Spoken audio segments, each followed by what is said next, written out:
이것은 우리가 평생을 두고 꼭 우리가 이 말씀을 붙잡아야 되는데, 예수 믿는다고 하는 것은 딱 한마디로 정의하자면 주의를 바꾸는 거예요.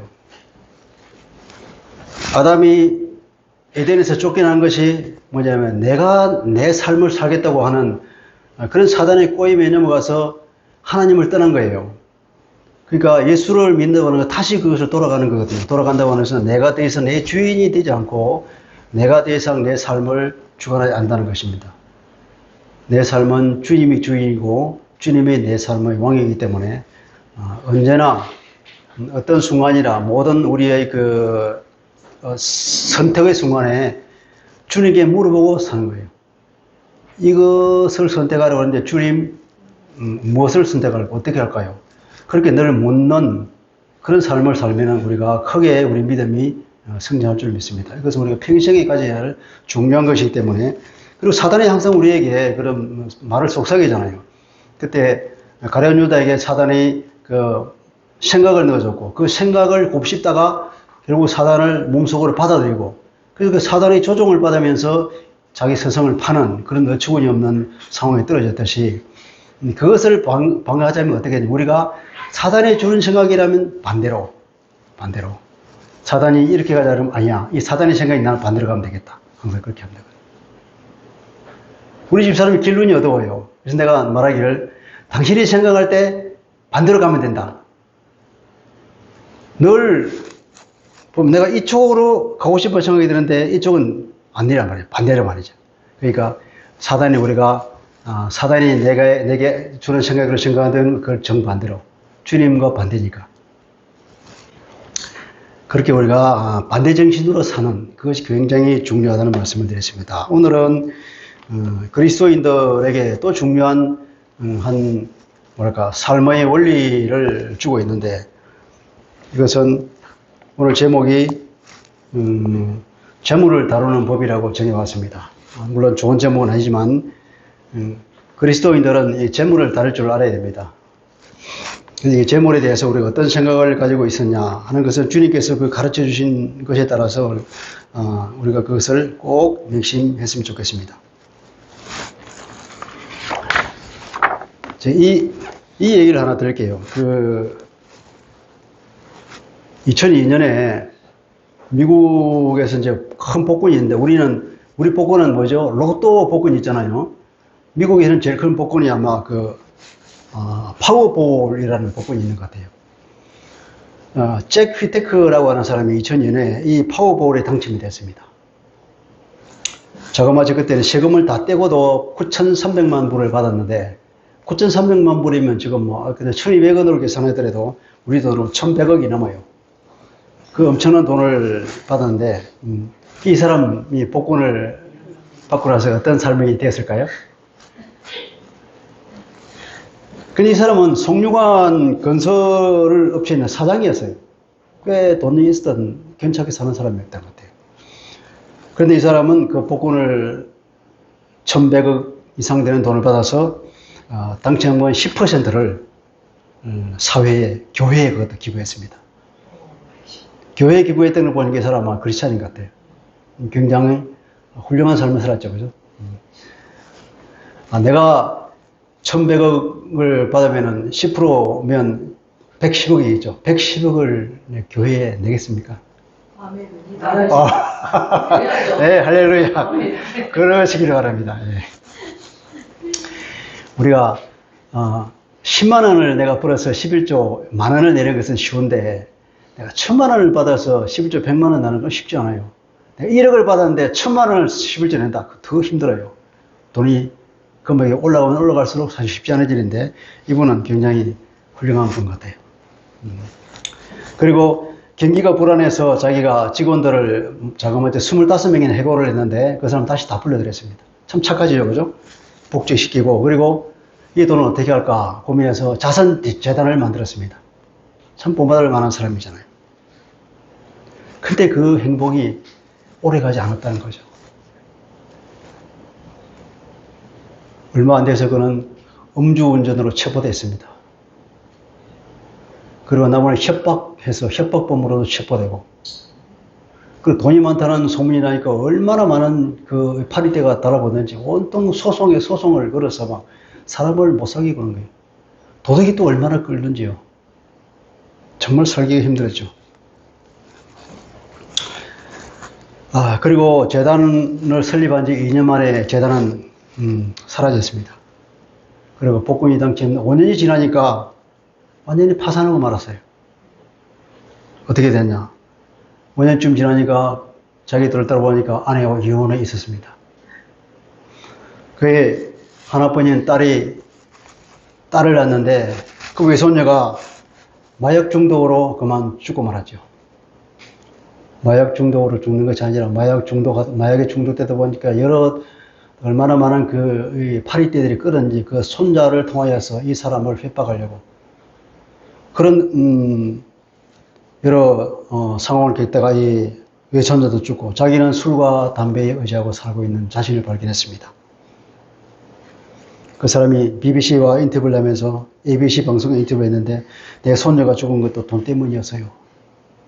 얼마나 이 손녀가 애중지한 손녀였겠습니까? 그 전체는 말하기를 차라리 그 복권을 찢어버려서 했다고. 그러면서 지금도 만약 할 수만 있다면 그 복권을 찢어버렸으면 좋겠다고. 그 복권이 내게 복이 아니라 저주였다고 그렇게 휴고했다고 합니다. 한국을 한번 와볼까요? 한국의 오래된 일인데 어떤 2등에 당첨된 어떤 사람의 얘기입니다. 세금을 떼고도 242억을 받았다고 합니다. 엄청나게 크죠.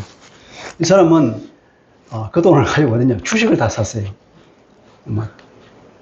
근데 당첨 5년 만에 그냥 그 당첨금을 다 탕진해버렸다는 거죠. 그리고 그가 운영하는 사업도 하는 것마다 다 망했어요. 그러다가 다 망해서는 2010년쯤에는 그 복권에 당첨된 영수증을 가지고 돈이 많은 채 다른 사람을 사기를 치다가 걸렸습니다.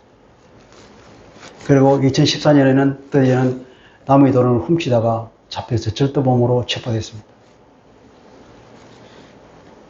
또 한 얘기를 드리겠습니다.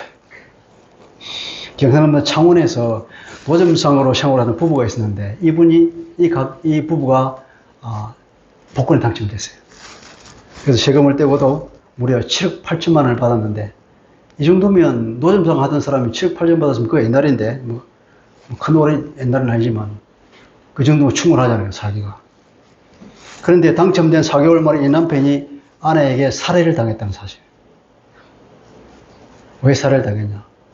이 남편이 돈이 생기고 나니까 돈에만 너무 집착해가지고 그 아내를 무시하고 말을 함부로 하고 그러니까 이 아내가 너무 이 남편에 대해서 앙심을 품고 있다는 거죠. 어느 날도 이 남편이 술을 먹고 부부싸움을 하는데 망치를 들고 자기를 협박하길래 이 아내가 너무나 화가 나서 그 망치를 뺏어가지고 그 남자의 머리를 때려서 그냥 죽었다는 거죠.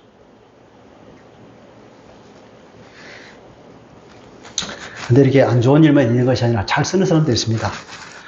강원도에 있는 경찰관 얘기인데요. 이 사람도 복권에 당첨돼가지고 무려 407억 있는 돈을 받았습니다.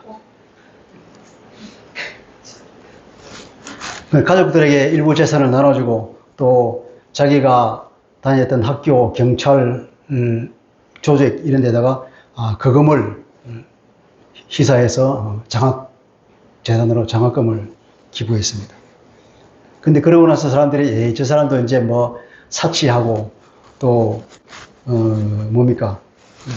도박이나 이런데 다 탕진하고 말겠지 그렇게 생각한 이 사람은 아주 착실하게 작은 기업을 운영하면서 계속해서 이렇게 남에게 기부하는 생활을 하면서 잘 살고 있다는 얘기입니다.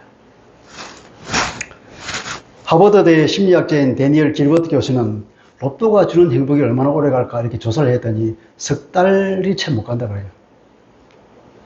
우리가 새 옷을 사면 기쁨이 며칠이나 갑니까? 우리가 새 신발을 사면 기분이 좋잖아요. 며칠이 가죠? 또 새 집을 삽니다.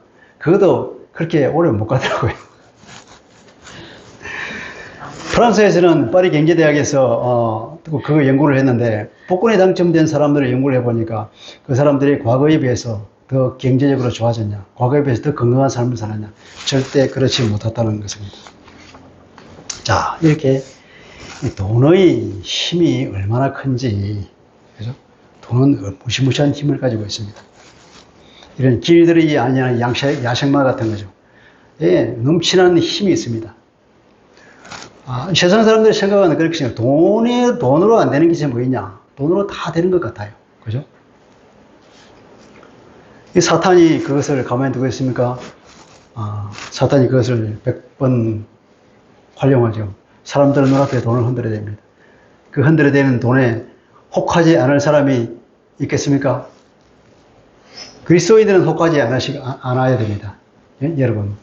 그 돈을, 사단이 우리 눈앞에 흔들어야 되는 돈에 혹하지 마시기 바랍니다. 예, 그것이 그리스도의 그 능력입니다. 사람들에게 탐욕을 불어넣는 거예요. 탐욕을. 그래서 돈은 굉장히 능력을 가지고 있는 거지만 굉장히 위험한 물건이에요. 동의하십니까? 돈은 굉장히 위험한 물건입니다. 그리고 또 돈은 독이 묻은 사과 같은 거예요.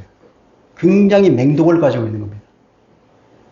겉에 그 포장은 능력이라는 아주 화려한 포장으로 다 포장되어 있지만 그 속은 굉장히 위험한 다이너마이트 같은 거고 또 굉장히 맹독이 묻어있는 굉장히 위험한 물건이라는 거죠. 함부로 다루면 안 됩니다. 그럼 어떻게 될까요? 돈에는 이런 마귀적 요소가 분명히 있는데 그 속에 만몬의 영이 숨어 있어 그런 겁니다. 이 돈의 그 재물의 영이 만몬이라고 그러는데 이 만몬이 돈 속에 딱 숨어 있다가 사람을 그렇게 파멸로 이끄는데 그것을 다룰 수 있는 능력이 없는 사람이 그것을 함부로 다루다 그러니 이렇게 아까 우리가 봤죠, 그죠? 그렇게 패가 망신하는 사람들이 많다는 거죠. 하나님께서 여러분을 부자로 만들어 주시지 않는 것을 기뻐하시기 바랍니다. 감사하시고 이 돈의 마귀적 속성이 굉장히 위험한 물건이기 때문에 함부로 하나님께서는 그 물건을 안 맡기는 거예요. 왜냐하면 다치기 때문에. 그래서 이것을 돈을 잘 다루고 돈을 통해서 어떤 소기의 목적을 달성하려면 이것을 다루는 능력이 있어야 돼요. 여러분, 이 돈을 다루는 자격증을 따야 되는 거예요. 말하자면 여러분, 돈을 다루는 이 자격증 여러분 따실 수 있겠습니까? 여러분 모두 이 돈을 다루는 자격증을 따서 돈을 잘 다루시면 좋겠습니다. 돈이라는 것은 그렇게 능력이 있기 때문에 그 능력을 통해서 많은 일을 할 수 있는데 문제는 그 자격증이 부족해서 돈을 다룰 수 있는 능력이 없어서 오히려 그 돈에 당해서 파멸로 꺼지는 사람들은 많아서 그런 거죠. 그리스도의 제자들은 예수님의 제자들은 그것을 알아야 되는 거예요. 그래서 예수님께서 특별히 제자들에게 이 말씀을 가르쳐 주신 거예요. 이 말씀을 우리가 잘 받아들이면 돈을 다루는 자격증이 우리에게 생긴 줄 믿습니다. 자, 이 불의한 청지기가 무슨 일을 했죠? 남의 소유를 제 것으로 소비했습니다. 그러면 안 되죠, 그죠? 그리고 이것을 들키니까 이제 주인이 이제 너 청지기 그만해. 그러니까 이 사람이 이제 살 길을 찾았죠. 이 사람이 생각한 것이 뭡니까? 주인의 채무자들을 다 불렀어요. 부채를 대폭 깎아준 거죠. 삭감해 준 거죠. 자, 그러면 이 채무자들과 이 청지기는 어떤 사이가 될까요? 네? 이제 그 순간 친구가 되겠죠. 그죠? 아주 끈끈한 친구. 아주 막, 고마워. 그래. 너밖에 없어. 이러면서 악수하고 포옹하고 그러겠죠. 이 사람은 이제, 그 이후에 이제 내가 쫓겨나고 난 뒤에 이 사람들이 나를 공공에서 건져줄 거라고 생각해 그렇게 한 것입니다. 이 사람 입장에서는 굉장히 지혜롭게 처신한 거죠. 지혜롭다고 보다는 굉장히 영악하게 처신한 거죠. 그러니까 넓게 보면 이제 지혜롭다고 말할 수 있겠죠. 그죠? 주인이 그 얘기를 듣고 칭찬했다 그러죠. 칭찬했다기보다는 굉장히 영악한 것을 이제 혀를 차면서 말을 했다는 뜻이겠죠. 8절에 보니까 이를 지혜롭게 하였으므로, 그러니까 영악하게 했으므로 자기에게 주어진 그 기회를 아주 영악하게 잘 활용해서 자기 유익을 위해서 했다는 거예요. 주님께서 왜 이런 말을 우리에게 할까요? 그럼 우리도 그러면 이 불의한 청지기 지금 불의하게 행동하라는 얘기입니까? 그런 의미는 아니고, 그죠? 너희는 내 제자로서 너희에게 주어진 그 기회를 이 사람처럼 10분 활용하기 위해서 얼마나 노력하느냐, 얼마나 눈에 불을 켜고 마음에 깊은 어떤 그것을 가지고, 절박함을 가지고 뭔가를 하려고 하느냐, 이 말이죠. 하나님의 자녀들이, 그리스도의 제자들이 우리에게 주어진 그 상황을 얼마나 잘 활용하느냐, 잘 하느냐, 하느냐. 이 사람처럼 그런 절박한 심령을 가지고 우리에게 주어진 기회를 활용하기 위해서 모든 지혜를 다 동원해서 한다 그러면 얼마나 하나님께 큰 영광을 돌리겠냐, 이 말이에요. 그죠? 그렇겠죠. 그런 의미에서 주님께서 이 얘기를 들려주는 것입니다. 그가 잘한 것은 미래를 위해서 자기가 할 수 있는 최선을 다한 것입니다. 예수 믿지 않는 이 세상 사람들은 이 세상에서 세상의 지혜를 따라서 자기가 할 수 있는 일을 정확하게 아주 잘 해냅니다. 주님께서 묻고 있는 거죠. 너희들은 어떠냐, 이 말입니다. 우리가 주님으로부터 상 받을 일을 찾아서 열심으로 하고 있느냐, 이런 뜻이죠. 자, 그래서 우리가 이 돈을 잘 길을 들여야 됩니다. 돈을 길들이기보다는 차라리 오히려 내 마음을 잘 길들여야 되겠죠. 말씀에 내 마음을 잘 길들여야 되는데,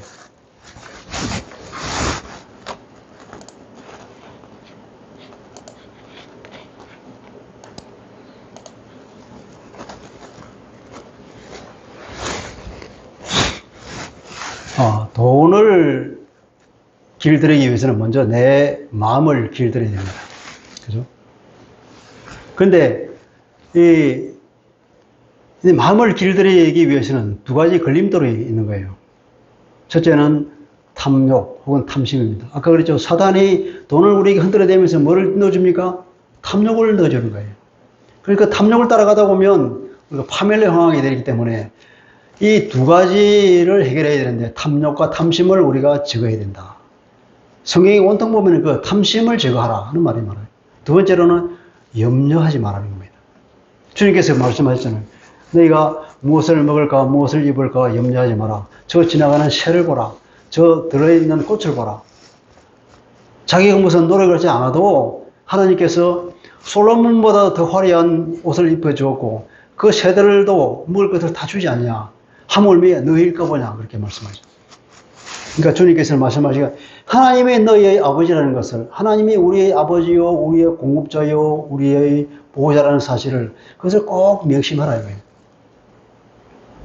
그러면 염려하지 않게 되는 거죠. 그 믿음이 부족하면 염려하게 되는 것이고, 우리가 사단의 꼬임에 넘어가면 우리가 탐욕에 넘어가는 그 두 가지만 잘하면 된다 이거예요. 옛날에 이스라엘 사람들이 이집트에서 탈출해 나와서 광야를 걸었지 않습니까? 그때 먹을 것이 없는데 아우성을 치니까 하나님께서 하늘에서 만나를 내려주셨습니다. 만나를 내려줬는데 하나님께서 말씀하시기를 너희가 먹을 것만큼은 뜯어가라 그랬습니다. 식구수대로. 식구수를 뜯어가는데 어떤 사람들은 이제 이 만나가 오늘 내리고 내일은 안 내려올지도 모른다. 그러니 오늘 많이 쟁여놔야 혹시 안 내려오더라도 먹고 살 게 아니냐. 그런 생각이 들겠죠. 그죠? 그래서 꽤 많은 사람들이 하나님 말씀을 모세 말을 못 믿고 많이 가져갔습니다. 그랬더니 하루가 지나가 어떻게 됐죠? 신일에 물어볼까요? 그 만나가 하루를 지나니까 어떻게 됐죠? 벌레가 생기고 냄새가 났다 그랬습니다. 상해서 못 먹게 된 거죠. 그러니까 그때도 하나님께서는 우리에게 그 사람들에게 믿음을 시험한 거죠. 하루씩만 먹어라. 내가 매일 공급해 주겠다. 그러니까 하나님을 믿으면 믿은 사람들은 내일 또 주겠지. 그러니까 오늘 먹을 거면 신선한 것을 먹는 거예요. 내일 걸 또 신선한 걸 먹고. 그렇게 그 사람들에게 하나님께서는 그 믿음의 훈련을 만나를 통해서 시킨 거죠. 골로새서 3장 5절을 이렇게 말씀하고 있죠. 같이 한번 읽어봅시다. 시작. 땅에 있는 지체를 죽이라. 곧 음란과 부정과 사욕과 악한 정욕과 탐심은 어성뿐. 이래 탐심을요. 탐욕과 탐심을 사단이 불어넣어주는데 이 탐심은 뭐냐? 왜 우상 숭배냐면 사단이 주는 것이기 때문에 그렇습니다. 100% 사단의 역사예요. 그리고 성경을 말하기가 돈을 사랑하지 말라 그럽니다. 부자가 되려고 하는 마음을 가지지 마라. 돈을 사랑하지 않는 사람이 있습니까? 돈을 사랑하려면 돈에 매이지 말라는 거예요.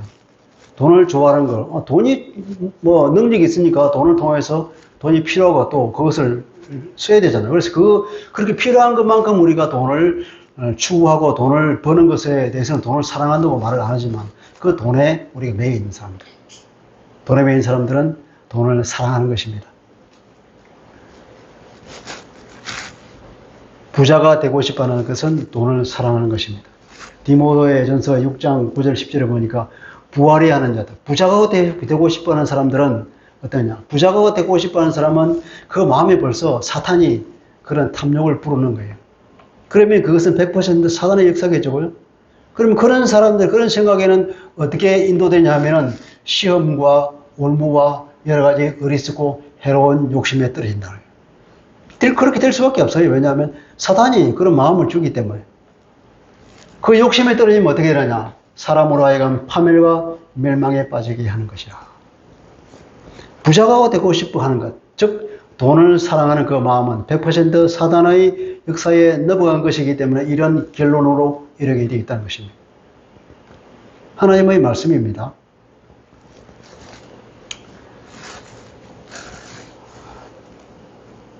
돈에 대한 욕심은 전적으로 마귀의 역사입니다. 그래서 탐욕이 가득한 상태에서 재물이 들어오면 어떻게 됩니까? 아까 우리가 본 것처럼 파멸에 이르는 것입니다. 성경에 그런 예가 많잖아요.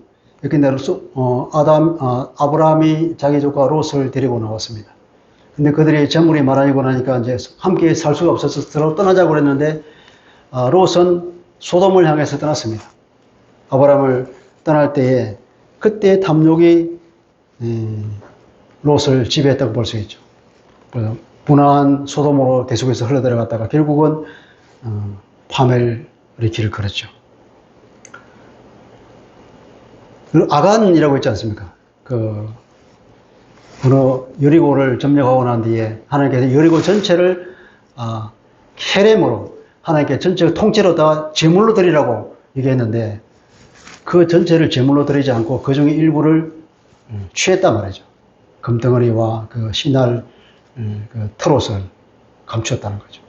그 탐욕이 들어가니까 아단이 나중에 어떻게 됐습니까? 하나님께서 진노하셔가지고 그 가족 전체가 몰살을 당했죠. 나중에 또 엘리사 얘기해 보면 그 엘리사의 그 하인 게하시가 누구죠? 그 나만 장군이 와서 나병을 고쳐주고 그 사람이 돌아가면서 많은 선물을 가지고 왔는데 엘리사가 안 받겠다고 돌려보냈잖아요. 근데 그 많은 선물을 보고 이 게하시가 탐욕에 들어가서 따라가서 그 중 얼마를 자기 선생 이름을 팔아서 일부를 받아서 챙겼죠. 나중에 그것을 엘리사가 알고는 그에게 져주고 떨어졌는데 어떻게 됐습니까? 온몸에 나병이 생겼다고 그랬잖아요. 이 탐욕이 들어가면 하나님께서 기뻐하시지 않고, 왜냐하면 결국 멸망으로 떨어지니까 하나님께서 그것을 멸망으로 떨어지기 전에 징계를 하는 것이 아닙니까? 우리가 잘 아는 또 신약에 들어서 아나니아 삽비라 얘기를 알죠, 그죠? 아나니아 삽비라가 재물을 팔아서 그것을 제단에 올려놓으면서 내가 팔은 전부를 다 내놓는다고 그렇게 뻥을 쳤지 않습니까? 아니 자기가 팔아서 예중에 반만 가져갔습니다 그렇게 말하면 뭐가 차이가 다릅니까?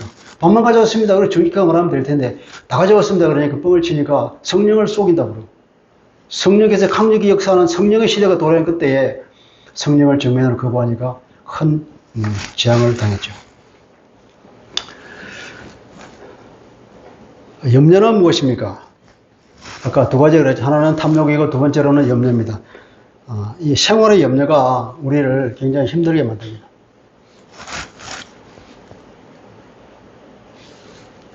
이건 아까 지나갔죠. 돈을 사랑하는 것은 일만하게 뿌려야 된다고. 생활의 염려. 너희는 스스로 조심하라. 그렇지 않으면 방탕함, 술 취함, 생활의 이 세 가지가 우리를 마음을 둔하게 만드는데, 방탕한 것과 술 취하는 것과 생활의 염려, 이 세 가지가 동일한 걸 한다고. 생활의 염려, 뭐, 영원히 염려 안 하는 사람 없잖아요. 그죠? 그런데 이 염려가 어떠냐? 마치 방탕한 것과 술 취하는 것과 동일한 차원에서 우리를, 마음을 어둡게 한다는 거예요. 영적으로 보면. 그래서 뜻밖의 그 날에 떡과 제 너에게 말이야. 이 뜻밖의 그 날이라는 것은 주님께서 이제 마지막 날, 주님의 재림하는 그 날이 뜻밖의 덕구가 제 너에게 임하는데, 왜냐하면 이렇게 눈이 어두워지면, 마음이 어두워지면 주님이 오실 날을 예비하지 못한다는 거예요. 그냥 그렇게 눈이 어두워서, 돈이 어두워서 이렇게 하나님과 아무리 상관없는 삶을 살다가 이렇게 주님이 재림하는 날을 뜻밖의 덕과 같이 나를 맞이한다는 겁니다. 그러면 어떻게 됩니까? 그럼 이처럼 비참한 것이 없죠. 주님을 믿으면서 이제 주님께서 재림에 오시면 하늘로 들려 올라와서 이 땅을 통치할 그런 하나님의 자녀들인데 그렇게 어둡게 살다가 구원을 받으면 뭐합니까? 물론 구원은 받겠지만 얼마나 많은 상을 잃어버렸냐 이 말이죠. 이게 생활의 염려로 하는 것은 우리를 마음을 드러내게 하는 것이고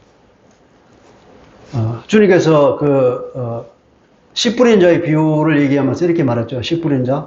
좋은 땅에 뿌려져서 10배, 30배, 100배의 결실을 거둬야 되는데 가시떨기에 뿌려진 사람이 있어요. 가시떨기에 뿌려지면 이렇게 싹이 났다가 어떻게 되면 가시떨기가 너무 이렇게 가득 차니까 햇빛을 제대로 못 받아가지고 이 싹이 좀 자라다가 말라 죽겠죠. 그죠? 가시떨기에 뿌려졌다는 것은 말씀을 들으나 세상의 염려와 재물의 유혹으로 말미암아 결실하지 못하는 자다.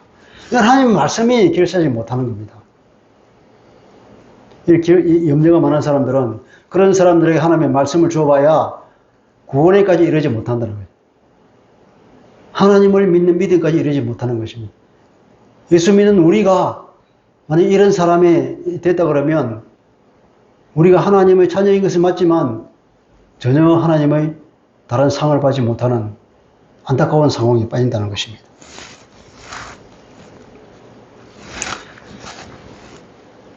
어린아이는 그 부모를 믿을 때에 그 부모가 밥을 안 주리라고 하는 것은 상상하지 않습니다.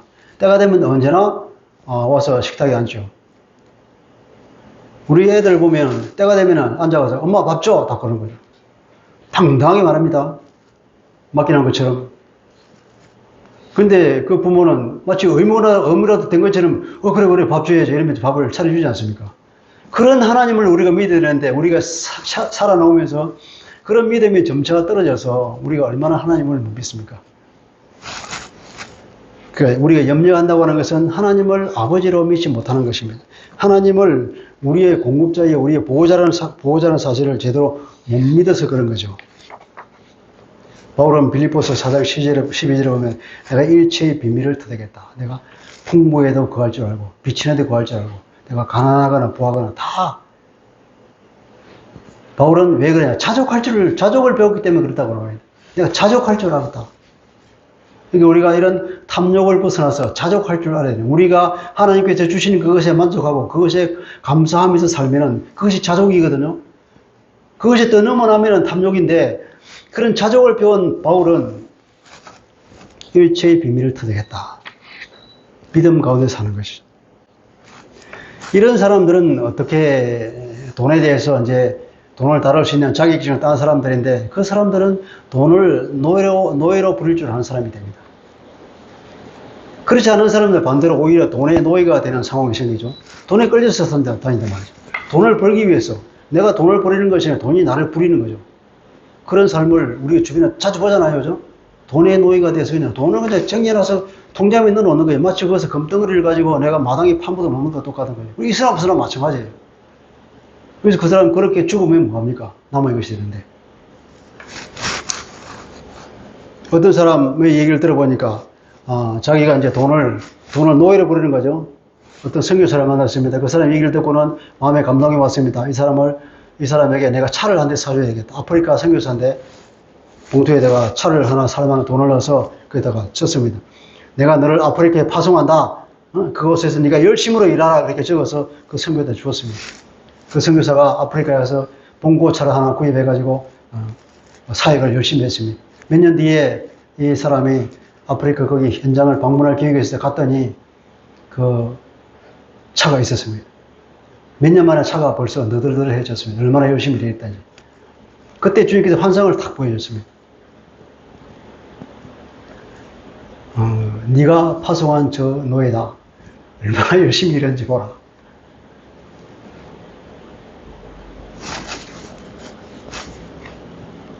그런 감동을 우리가 받게 되죠. 자, 여기에 주님께서 우리에게 권고하기를 그럼 우리가 어떻게 해야 그 재물을 다룰 수 있느냐. 주님께서 말씀하시기를 9절에 봅니다. 9절에 보면은 그 불의의 재물로 친구를 사귀라 그러잖아요. 그것이 주님께서 우리에게 주시는 권고입니다. 재물을 다룰 수 있는 비결. 불의의 재물로 친구를 사귀라.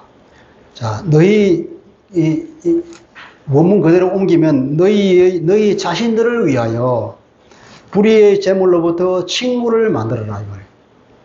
아까 그 불의한 청지기가 그 재물을 가지고 뭘 만들었죠? 친구를 만들었지 않습니까? 그렇게 재물을 부채를 탕감해 줄 순간 서로 굉장히 친한 친구가 됐잖아요.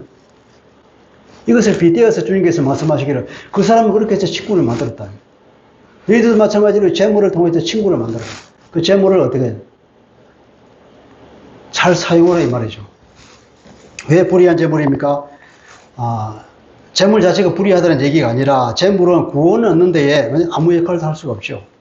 그래서 그런 의미에서 불의한 재물이라고 얘기하는 것입니다. 마태복음 6장 20절에 천국 부하란 말이 있잖아요. 그 천국 부하라는 그 말에 비추어 볼 때는 이 재물이라는 것은 가치가 없는 거예요.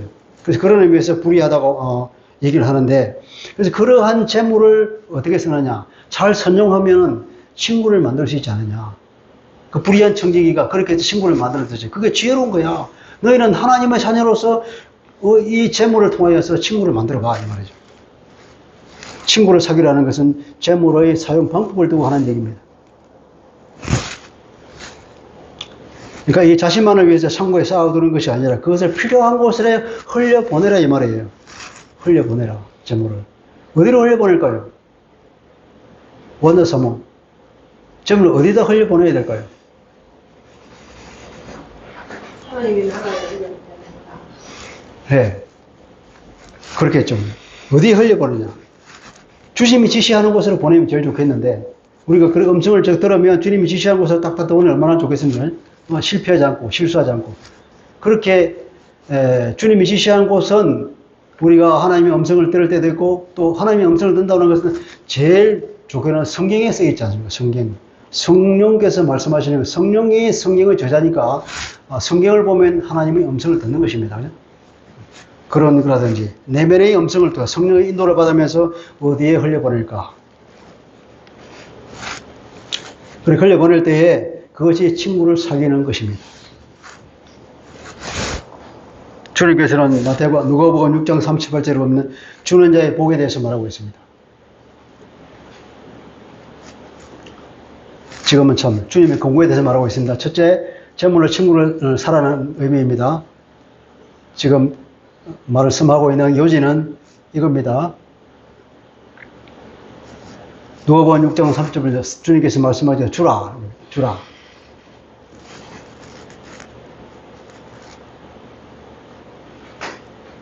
주님이 우리에게 주신 명령 단 한마디. 주라. 그럼 어떤 일이 생기느냐? 다시 돌려받는다는 겁니다. 어떻게 돌려받냐? 후휘되어서 대를 탁 떠니까 시장에 가면 뭐 대어주잖아요. 이렇게 후휘되어가지고 꾹꾹 눌러서 허들러 넘치도록 그렇게 너에게 안겨줄 것이다. 무조건 주라는 겁니다. 주면 그렇게 돌아받을 것이니까, 예, 주는 자의 복을 말하고 있죠. 지난번에 제가 말씀드렸죠. 우리가, 마태복음에는 8복이 있는데, 주님께서 말씀하신 다 쪼여가면 10가지 복이 있다 그랬죠.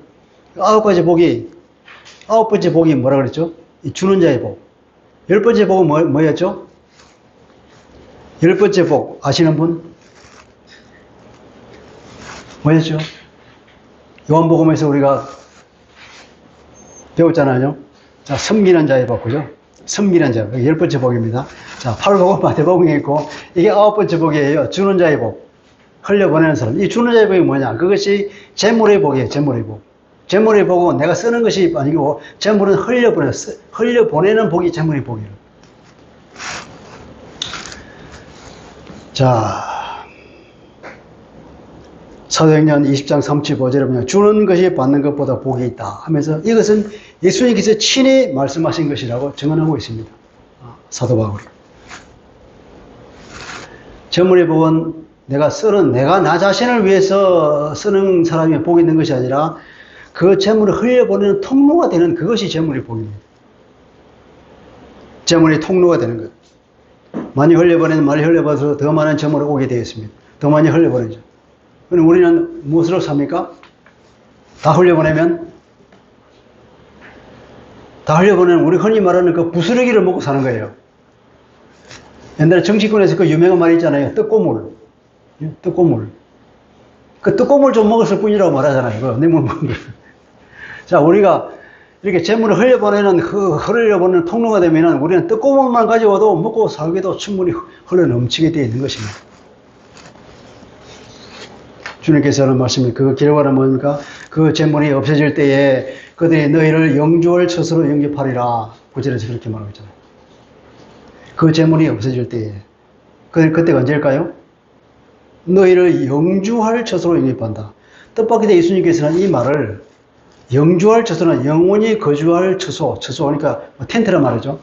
그냥 단순히 어떤 장소가 아니라 그러니까 영주할 처소니까 영원히 가니까 천국을 말하고 있잖아요.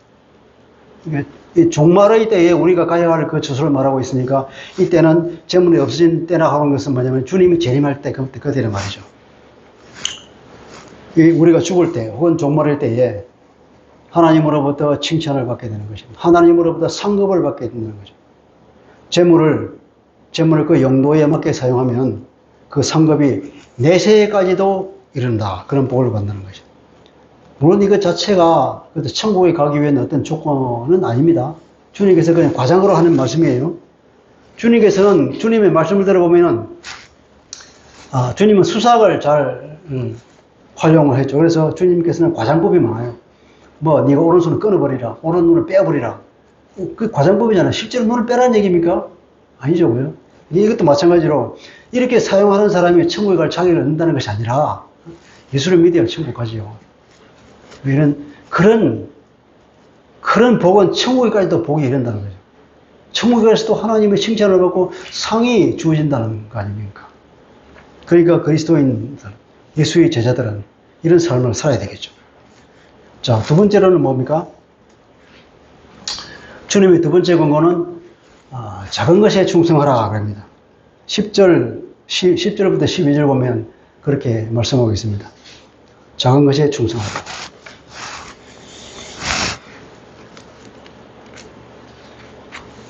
10절부터 12절까지 누구 읽어볼 사람? 신일이 한번 읽어볼까요? 오늘 읽었던 말씀.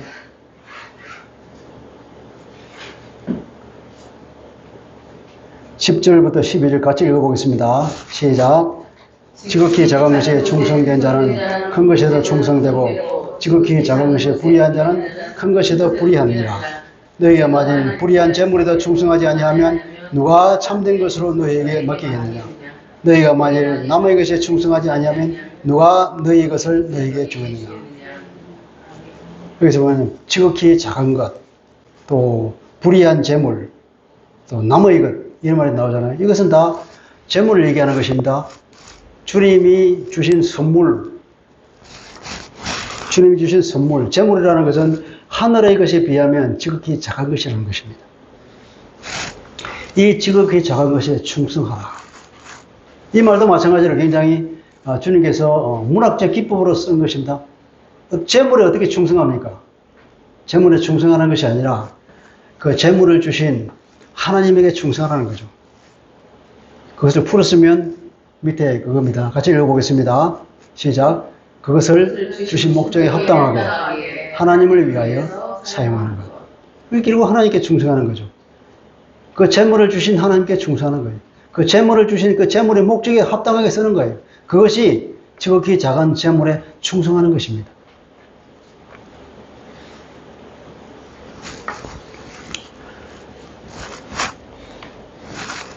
마태복음 25장에 달란트 비유가 나오잖아요. 그죠? 달란트 비유. 한 달란트 주고, 2달란트 주고, 5달란트 주고. 이렇게 장사를 하라고 그랬는데, 5 준 사람이나 2 사람 다 막 받은 사람들은 장사를 열심히 해서 배를 남겼어요. 그랬더니 주님께서 칭찬했죠. 그죠?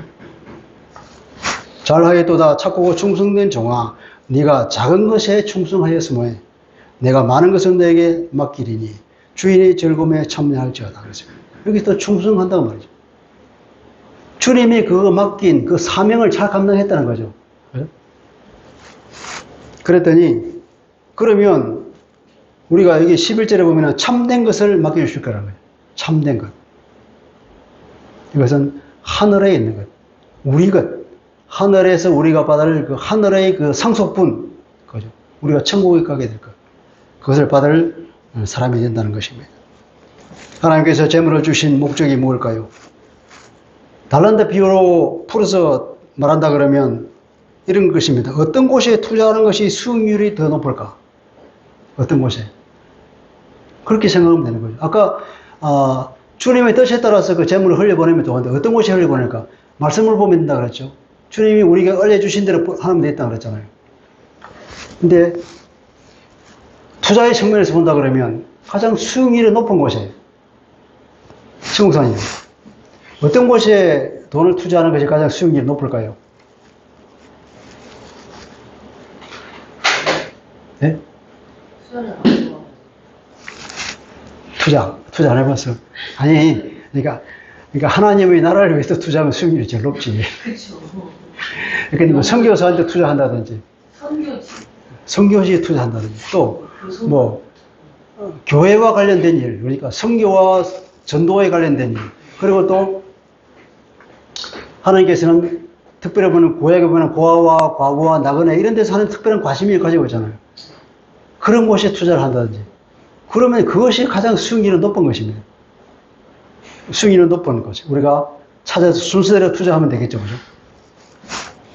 내가 돈이 10,000원이 있다. 그러면 제일 우선순위에 투자하고, 내가 1억이 있다. 그러면 골라서 1번 투자 수익. 1번 여기 다 했어.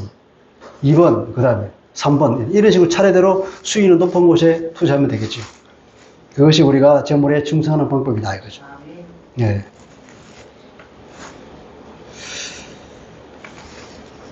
예컨대 구제하는 것에 대해서 잠언은 이렇게 말합니다. 잠언 19장 17절에 보면은 제가 읽어보겠습니다. 시작. 가난한 자를 불쌍히 여기는 것은 여호와께 구워드리는 것이니 그의 선행을 그에게 갚아주시다. 가난한 자를 불쌍히 여기는 것은 왜 여호와께 구워주는 것이냐면 이런 고아나 과부나 나그네와 같은 이런 살기 어려운 사람들은 하나님이 거기에 특별한 관심이 있다는 거예요. 하나님께서 그들을 먹이시길 바라요. 그러면 하나님께서는 사람을 시켜서 일하기를 바라시는데 내가 그 일을 한다고 하면 그것은 내가 하는 일이 아니라 주님의 일을 내가 대신하는 거지 않습니까? 그러니까 내가 당연히 하나님께 구워드리는 것이죠. 그러니까 하나님께서는 그 선액을 갚아주실 거라고. 하나님이 갚아주시면 그게 어떻게 얼마나 많이 갚아주고 아까 말한 것처럼 그러니까 훅이 되어서 흐르고 누르고 흘러 넘치도록 해서 안겨주리게 하는 그 정도로 갚아주시겠죠. 그죠?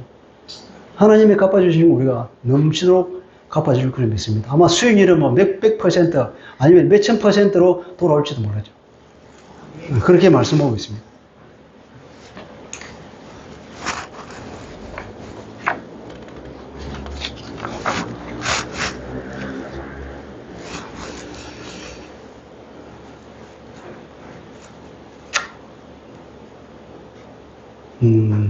여기 너희가 만일 남의 것에 충성하지 않으면 누가 너희의 것을 너희에게 주겠느냐 이런 거죠.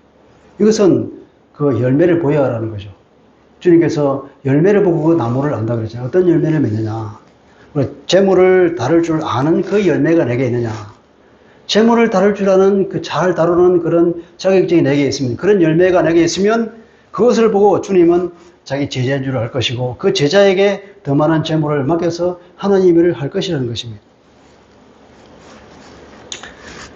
바울은 주님의 말씀에 의해서 디모데 목사에게 그 교회, 에베소 교회의 사람들을 가르치라고 이렇게 공고합니다. 그 부자들에게 잘 가르치라고. 자, 이거 한번 읽어봅시다. 디모데전서 6장 16절 19절까지 시작. 네가 이 세대의 부한자들을 명하여 마음을 높이지 말고 정함이 없는 재물에 소망을 두지 말고 오직 우리에게 모든 것을 구해 주사 누리게 하시는 하나님께 두며. 이게 부자들에게 하는 거예요. 교회에 부자들이 있지 않냐? 그 부자들에게 잘 가르쳐서 재물에 소망을 두지 말고 그것을 주는 하나님께 소망을 두라는 거예요. 그렇게 가르쳐라. 두 번째로는 또 선을 행하고, 시작. 선을 행하고 선한 사업을 많이 하고 나눠주기를 좋아하며 너그러운 자가 되게 하라. 그것이 장래에 자기를 위하여 좋은 틀을 쌓아 참된 생명을 취하는 것입니다. 그렇게 하면 어떻게 되냐면 장래에 자기를 위해서 그 좋은 틀을 쌓는 것이다.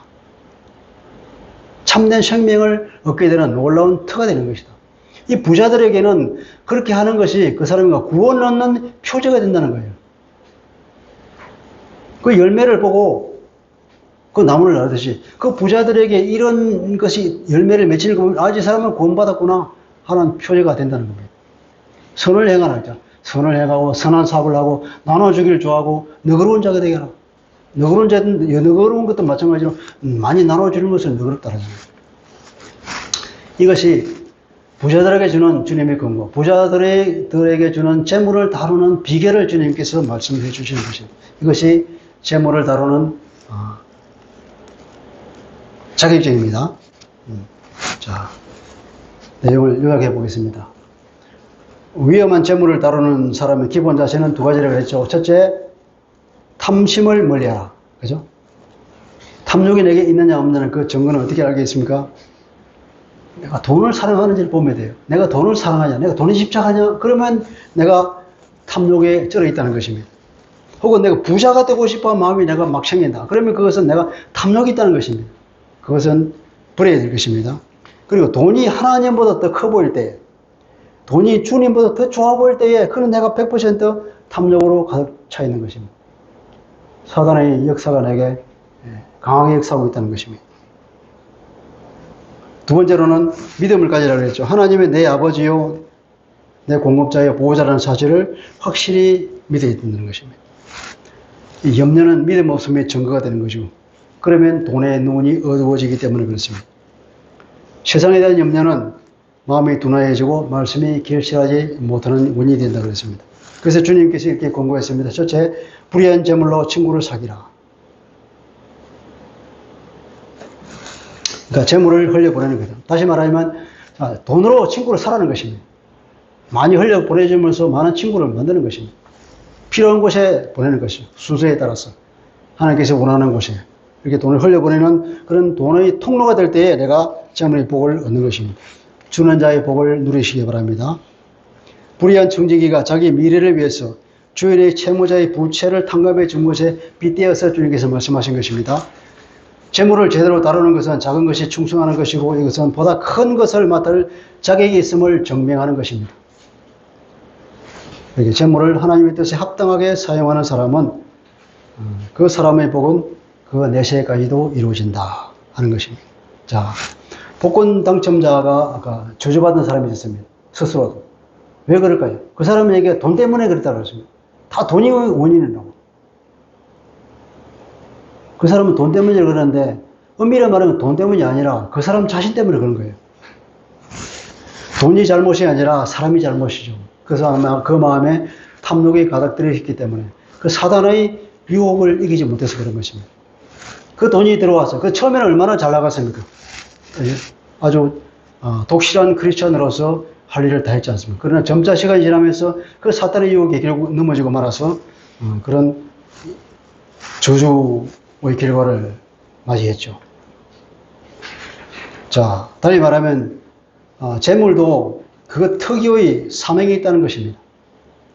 하나님께서 우리에게 재물을 맡겼습니다. 그럼 그 재물에 하나님께서 사명을 주어서 맡기는 거예요. 여러분, 재물이 조금이라도 있다는 것은 우리에게 사명이 있다는 것입니다. 사명이 있는 거예요. 그 재물을 통해서 무슨 일을 할 것인가? 그 사명을 제대로 감당하지 못하고 염려나 탐심에 붙잡히면 하늘의 상급이 없을 것입니다. 그러나 그 일을 잘 감당하는 사람은 천국에까지도 그 상급이 이어질 거라고 주님 말씀하셨죠. 그 재물이 더 큰가? 그것을 주신 주님이 더 크신가? 주님이 훨씬 크게 느껴질 때에 우리는 마음껏 재물을 흘려보낼 수 있을 것입니다. 재물을 흘려보내는 자의 복을 우리가 누리시기 바랍니다. 그것이 준비된 자요 자격증을 딴 자가 누리는 것입니다. 자, 하나님께 많이 빌려드리는 사람, 수익률이 좋은 곳에 많이 투자하는 사람, 재물에 충성하는 사람이 됩시다. 그래서 우리가 착하고 충성된 종이라는 칭찬을 다 받기를 주님 이름으로 축복합니다. 이 말씀을 가지고 잠깐 기도하겠습니다. 하나님 아버지, 오늘 주께서 주시는 재물을 다루는 그 비결과 주님의 말씀을 들었습니다. 우리 모두가 다 재물을 다루는 이런 자격증을 따서 재물을 흘려보내는 사람이 되고, 재물을 통해서 그 재물을 우리에게 주신 그 사명을 잘 감당해서 주님께서 원하시는 그 목적대로 잘 선정함으로 인해서 하나님으로부터 착하고 충성된 종이라는 칭찬을 받게 하여 주옵소서. 그리고 그 복이 우리가 내세까지도 이루어져서 하늘에까지도 가서 모든 상을 받는 그런 우리 모두가 될 수 있도록 은혜를 더하여 주시옵소서. 우리 모두가 다 이런 자격증을 따서 우리가 풍성한 재물을 흘려보내는 그런 하나님 앞에 신실한 종들이 되고 신실한 일꾼들이 되게 하여 주옵소서. 감사하며 예수 그리스도 이름으로 기도합니다. 아멘.